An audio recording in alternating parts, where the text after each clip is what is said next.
Hi everyone, it's Chloe here. I'm the owner, maker and creator of Emmy Creations and welcome to my channel. This is my very first YouTube video, so I'm really excited and also nervous, but I really hope that today's video will be insightful and will give you a lot of information on how you can start your own online business. So I created Emmy Creations back in February of 2021 and I've been running it for just over a year and a half.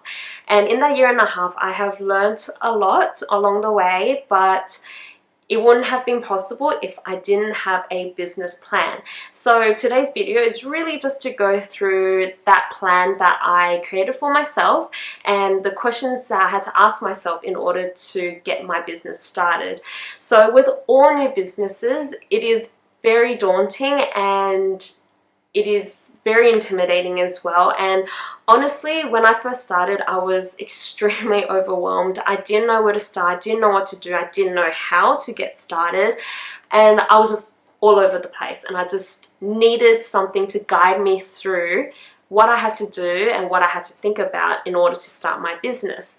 So that was probably when my husband actually sat me down and just said, look, let's get a whiteboard marker, scribble on the whiteboard and just think about what you want to do with your business. And he asked me 5 key questions. So I'll insert the image right here of my whiteboarding, and honestly that was really the beginning.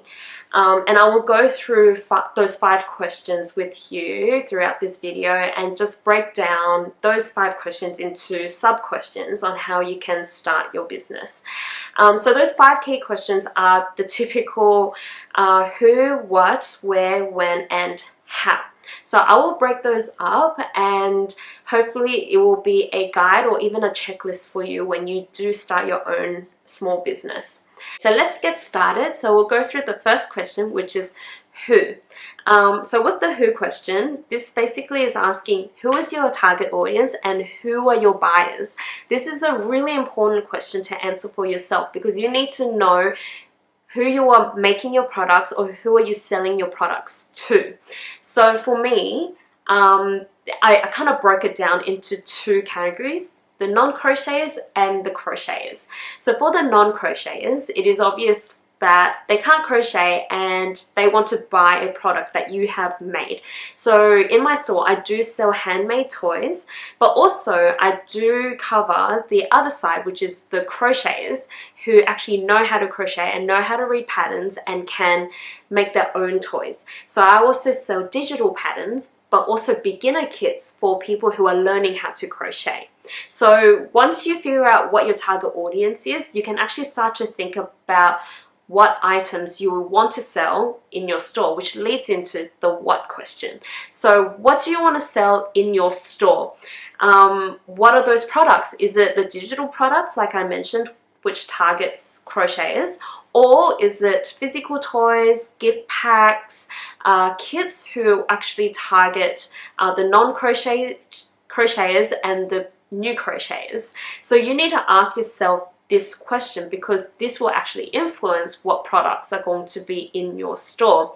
The other thing to actually think about is actually the seasonality of your products. So that is actually about the different events that occur throughout the year. So for example, Easter in April, Halloween in October, Christmas in December, Lunar New Year in January/February, depending on the lunar calendar. So you would be designing patterns or designing toys based on those different seasons, because let me tell you, that would definitely influence how many sales you make for those particular months. So you want to make sure that you know when those holiday periods are so that you can plan ahead and design and make for those specific periods. The other what question that I actually want to talk about is actually about your brand. So what is your brand? And when I say brand, that is when I'm actually talking about what is your business name? What is your business motto? What is your logo? What are your color palettes? So these are all brand assets that you need to think about for your own business so that you can actually have, I guess, in a way, something for people to recognize. Creating your own brand is not an easy task. As I said before, I do come from a design background, so I was able to create my own brand from scratch, but there are other platforms that can assist you in this. So some that come to mind are, I guess, Canva or Vista Create, which is quite new.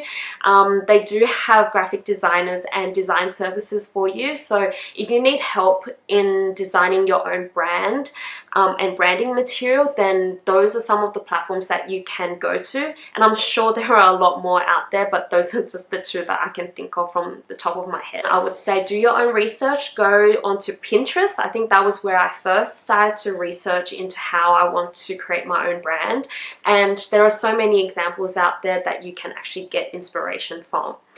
So the next question that we'll go through is the where. So where are you going to sell your products? So once you have established what elements or what items you want to sell, and you've established your branding as well, now you need to place these things into a platform to sell. And I've split this into two platforms. So a selling platform, which is, for example, your Etsy store or your Shopify, your own website, or a physical store like a market store, and also the marketing platform. So that is Instagram, Facebook, TikTok, Pinterest, or even YouTube. So what is really important with these two different platforms is that they actually work together as one. Your selling platform should always link with your marketing platforms. So for example, my Instagram page is actually linked to my Facebook page, which means there's another layer of marketing there, but it's also linked. My Instagram is actually also linked to my website, which is my official shop where I sell all my patterns and my handmade toys and my crochet kits. So when people visit my Instagram shop, they will click onto an item and they are redirected to my website, and that's where they can buy. So it's always really important to link all your platforms together to make sure that you can get as much foot traffic into those stores, just so that you can get some sales. The other thing that I need to really emphasize is please utilize all those social media platforms, because number one, they are free, and number two, they are great marketing tools. So why not utilize them? The next question to talk about is when. So when is really more about asking, when will you make these items? How long will it take? And because of the time frame of how long things take, will this be a full-time business or a part-time or casual business? Something that you will do on the side. So this is really important because you need to know how long things take. And in all honesty, when it comes to crocheting, it takes a long time to create a physical product. Like a small toy, which is this big, could take 1 to 2 hours to make, or a toy this big could take 2 to 3 days. So you need to be really realistic with your timing and understand how much time you have in putting into this business. So for myself, I do run my business full-time, but that is also because I'm constantly designing new patterns and new toys to put into my store. I am doing all my finances by myself. I'm doing all the product photography, editing, writing the listing text, doing all the admin work. I think I said finances already, but I also have to do all the financing by myself. So I think what I'm trying to say is make sure that you understand how much time is needed to run your business, and whether or not you will be running it at a full-time capacity or a part-time capacity, because this will really influence how much product you can sell, and also how much you can do as a one-man band. But obviously, as your business grows, you will automatically probably start to hire 1 or 2 extra people to give you a hand in certain areas of your business. But the final question is how. So how are you starting your business? So there are 3 things that I always tell people, and the first one is get your own Australian business number or your ABN. I feel like all businesses, if you're going to start one, you should always register for one regardless, for legal reasons, for taxation reasons, but it's so important to have one when you have a business. The next one is to register your business name. You want to have ownership of your business because you don't want anyone else having or sharing the same name as you. So if you can register your business name and have ownership of it, then that will be top priority. And then number 3 is money. You need to have the funds to be able to run your business. So when you're just starting, you're not going to start with anything, obviously, probably from your savings. And that's what I did. I used my own savings to purchase equipment, purchase my tools, so like my yarn and my stuffing, the safety eyes for my toys. So I had to use my own savings to get my business started, and I think that is what most people will have to do unless they have another revenue stream coming in that can fund their business. So money is actually really important as well. You need to know how much things cost because they can be recurring costs for the lifetime of your business. So the next question is, how will you market your products? So with this question, and it's very obvious that I'm going to say use your social media when it comes to marketing, but how are you going to create that content? So do you need a phone? Do you need a tripod, a camera? Where do you get those products? How much do you need to spend on those products? So you need to really look into those aspects as well when you're starting your business. The next question is, how will you create your digital products? So digital products are primarily your digital PDF patterns that people can just download when they purchase it online. So what programs do you use to create those patterns? So for myself, I use the Adobe Creative Suite, so InDesign and Illustrator to create my patterns, but those aren't free programs. For free options, you can always use Canva or just simply Word. But any program that you can just write the pattern down and produce as a PDF and upload it onto online is what you will need for those digital products. So this actually leads into the next question of, how do you make your physical toy? So what are the materials that you need for that? Do you need yarn, stuffing, safety eyes, DMC stranded thread?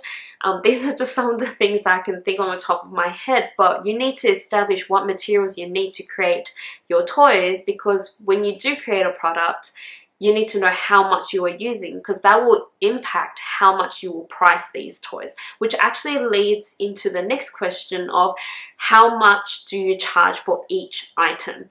And this is a really tough question because everyone has their own way of pricing, and honestly, at the end of the day, you need to be true to yourself and value yourself and the time that you take to make these products. So always think about the labor costs, the material costs, the shipping costs, any fees that you need to pay. For example, with Etsy, you need to pay a listing fee of 20 cents US dollars and 6.5% fee as well, or for PayPal you need to pay a 2.99% fee for every transaction.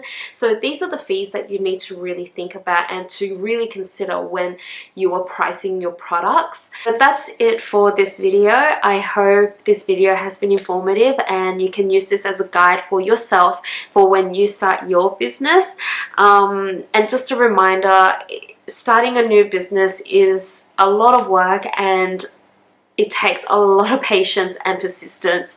And I'll be very honest, my business when I first started, I was not earning anything. I think I was earning from $0 to $200 per month for the first 6 months, and that is not enough money to survive on, especially in this economy that we're living in. So it took a lot of time for my business to actually get some traction and for me to actually see results.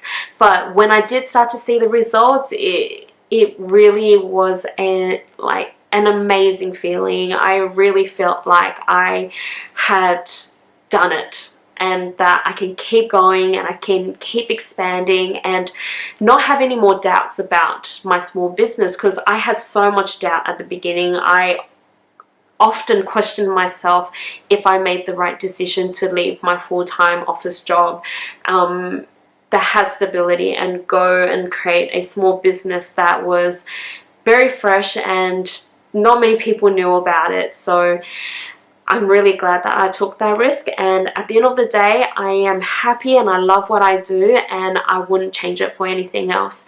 So I really hope that for those who are watching, if you have a dream to start your own business, do it. Take that leap of faith, because it will be a tough road, but it will also be really rewarding as well. So I can't wait to see what you will come up with. Definitely share your story in the comments as well, because I would love to know more about you. And yeah, so don't forget to like and subscribe to my channel, and yeah, and just say hi in the comments. If you have no questions to ask, just say hi and I will be happy to respond. And yeah, stay tuned for the next video. Bye!